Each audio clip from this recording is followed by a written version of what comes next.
Today's topic was actually requested by a viewer last week, and what we are going to do today, we are going to look towards the future. Do you guys remember Miss Cleo? If you grew up in the 90s, you know exactly who I'm talking about. Miss Cleo used to run these late night infomercials, and she was a psychic. She would use her psychic ability to predict your future. Of course, years later, she was busted in some type of fraud scheme, and we never heard from her again. Today, we are going to be Mr. Cleo. Now, the difference between Mr. Cleo, me, and Miss Cleo is that my prediction of the future has a high probability of actually coming true. We are going to look ahead to the future, the 2021 NBA season. I've uploaded a couple of videos over the past few months explaining why I think Giannis is going to end up leaving Milwaukee for Golden State. It is not an unknown fact that it is NBA Finals or bust for Milwaukee this season. I actually believe the Bucks need to win the NBA Finals in order to have a chance in keeping Giannis. And even if they do win the title, he is still leaving. See, the Bucks right now are in a lose-lose situation. If the worst case scenario happens, they get bounced in the playoffs, in the conference finals, or maybe even before that, then Giannis is gone. If they make the NBA Finals and lose, Giannis is gone. In both of those scenarios, the excuse would be that Giannis doesn't feel like the Bucks can compete at a high enough level to win a championship. His goal, after all, is to win a championship. He has all of the individual accolades already.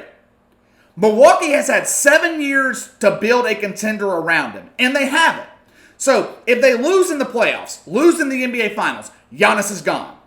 But let's say that Milwaukee makes it to the NBA Finals. They actually win the championship this year. Giannis is still gone. Now, how could I say that? It'll be just like LeBron in Cleveland. Giannis will say that he brought a title to Milwaukee, something that hasn't happened since the early 1970s. Even if the Bucks win the title this year, which they won't, but if they do, this roster is not built for a multiple championship run. This is not a dynasty type roster that the Bucks have. They cannot recruit free agents to Milwaukee. So Giannis is going to want to go somewhere where he can build a dynasty, win multiple titles. Either way, the Bucks are screwed. But KC, Giannis still has 1 year left on his contract. There's no way he can play with the Warriors next season. There is a simple solution to that problem. Once this season wraps, Giannis has 1 year left on his deal. But as we have seen in the past, that final year on a superstar player's contract is really meaningless. It can be meaningless. All Giannis has to do is demand a trade. And just like that, he's gone. Out of Milwaukee. We saw Dwight Howard do it in Orlando. We saw Anthony Davis do it just last year in New Orleans. And we will see Giannis do the same thing in Milwaukee. It's coming. It's only a matter of time. There have been a lot of people formulate trade proposals for getting Giannis from Milwaukee to Golden State. Milwaukee would end up getting a slew of draft picks and Draymond Green, maybe even Andrew Wiggins. And the Warriors would get Giannis in return. Now, when this happens, I don't know. It could happen during free agency this year, or it could happen sometime next year. What I do believe is that it will happen before the trade deadline next season. But for the purpose of this video, we are going to assume that Giannis to Golden State happens this offseason. What would Giannis in Golden State look like? Would the Warriors become the clear favorites in the Western Conference? Would they be the favorites to win the NBA Finals? Yes and yes. Giannis to Golden State would rock the NBA world, and it would create a second dynasty for Steph Curry, Steve Kerr, and the Warriors. This team would be unbeatable. It would be the equivalent to how dominant they were with Kevin Durant. But the Warriors would lose Draymond Green. He's the heart and soul of this team, the best defender. Draymond Green is the most overrated player in the NBA right now. He is a product of his environment. If Draymond Green didn't get drafted to Golden State, no one would know who he is. He would be another nameless NBA role player. But an argument could be made that Draymond Green is also nearing his prime. He will be 30 years old next season. His effectiveness, his production has dropped the past 2 years. Points, down. Defense, down. Rebounds, down. Field goal percentage, down. Three-point percentage, way down. With Giannis in Golden State, Draymond Green would be an afterthought. The Warriors will not miss him. So you're going to have a three-headed monster in Golden State. Giannis, Steph Curry, and Klay Thompson. Both Curry and Thompson will have had over a year of rest and recovery. Thompson will have had 18 months by the time the 2021 season starts. Hell, the entire Warriors roster, besides Giannis, will have had plenty of time off because they're not heading to Orlando. When you look at the landscape of the Western Conference next year, who would beat this Warriors team? The Lakers right now are the top-seeded team heading into the playoffs. Many people think that the Lakers are the best team in the NBA, but the Lakers are old. The bulk of this roster was born in the 1980s. The core of this team, besides Anthony Davis, are in their mid-30s. LeBron is an MVP candidate right now. Can't take that away from him. But realistically, how long is he going to be able to play at this high of a level? We have seen legendary players in the past play at a high level until they're 35 years old. LeBron's age now, but their production begins to dip swiftly once they hit 36, 37 years old. Plus, if the Lakers make the finals this year, they are going to be playing into October. With next season rumored to start on Christmas Day, that is basically no offseason for an aging Lakers roster. The Western Conference is loaded. There's no doubt about it. But with Giannis in Golden State, do you really think a team like Portland is going to beat them in a 7-game series? They would have a chance. The Nuggets, no. Jazz, they've got 2 superstar players who can't get along. The Pelicans, they're too young. The only team out west that would really have a chance is the Clippers.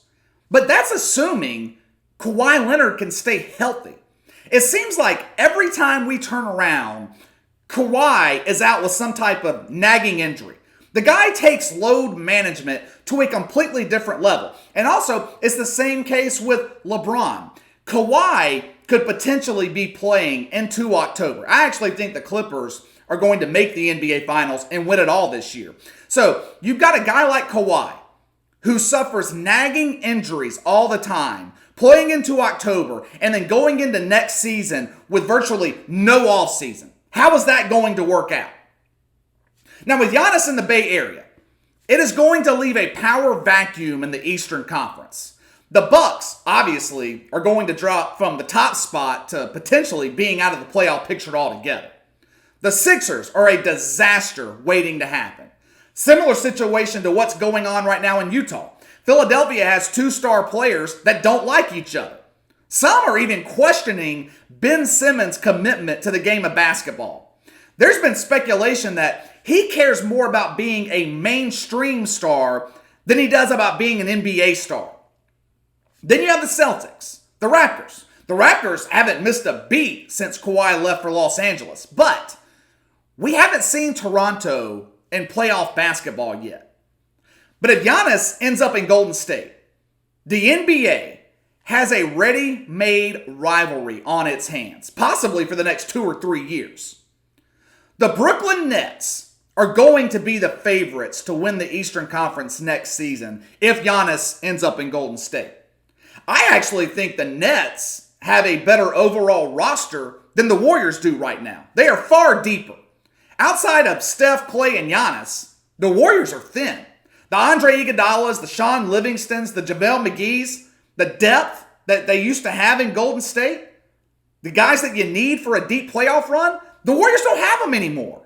And that is my biggest concern with Golden State. Both the Clippers and the Nets are loaded top to bottom, but this is also why it is so important for Brooklyn to hire the right head coach this offseason. Jacque Vaughn is not going to cut it. Ty Lue is not going to cut it. This is a veteran team with 2 future Hall of Fame players. They need a coach with pedigree. You don't want to go into an NBA Finals with Jacque Vaughn trying to out-scheme Steve Kerr. What I can't figure out, why hasn't Greg Popovich been mentioned as a potential hire in Brooklyn? I know Pop is in his early 70s, but the Spurs are going nowhere fast. This season is going to be the first time in 25 years that San Antonio won't make the playoffs. They haven't made it out of the first round of the playoffs since 2017. Plus, it seems like Greg Popovich has been grooming Tim Duncan to take over for him.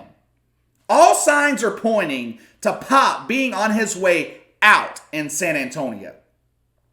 This would be a salivating rivalry for the NBA, especially if Greg Popovich ended up in Brooklyn. Nets-Warriors. It could be the next Warriors-Cavs, Bulls-Jazz. You'd have mentor versus mentee, Pop versus Steve Kerr. Kevin Durant didn't exactly leave Golden State on great terms. With Draymond Green being out, it'll take away a little bit of juice in the rivalry, but I still think the bad blood would be there. I don't think he appreciated the fact that Steph Curry got most of the glory, even though Kevin Durant was winning finals MVPs back-to-back. Durant was the villain his entire tenure in the Bay Area, and Steph Curry was the golden child, the guy that could do no wrong. In a 7-game series, who would be the favorite? Who would be the winner of a Nets-Warriors finals? If Kevin Durant returns to form and Greg Popovich is on the sidelines directing traffic, I would still pick Golden State over Brooklyn. It is a big if for Durant to return to the player that he was before that Achilles injury. We have seen what Achilles injuries do to the careers of NBA players. Kobe Bryant was never the same after his Achilles, but he was up in age when he tore his. But what about DeMarcus Cousins? DeMarcus Cousins has barely touched the court since he tore his Achilles back in January 2018. But the wild card in this whole scenario, Nets, Warriors, is Kyrie Irving. There's not a doubt in my mind that the chemistry between Giannis, Curry, and Thompson will be there. That locker room in Golden State won't be a problem. They'll be fine. Kyrie, on the other hand, he is the most divisive player in the NBA. At some point, there is going to be a problem in Brooklyn. Kyrie will be upset about something. Who knows what, but it'll be something. He will find a way to divide that locker room. It happened in Cleveland. It happened in Boston. Hell, it's happened since the COVID shutdown. He tried his best to pit the players against the league. He was even talking about starting his own basketball league at one point. The bottom line is, the Warriors have been preparing for Giannis for a couple of years. Once it was known that Kevin Durant was out, the focus shifted towards Giannis in the Bay Area. And it's really a win-win for both Giannis and the Warriors. Steve Kerr, he gets the best player in the league to build around once Steph Curry exits his prime. And Giannis gets the chance to achieve his goal, which is the chance to win multiple titles. That is not going to happen in Milwaukee.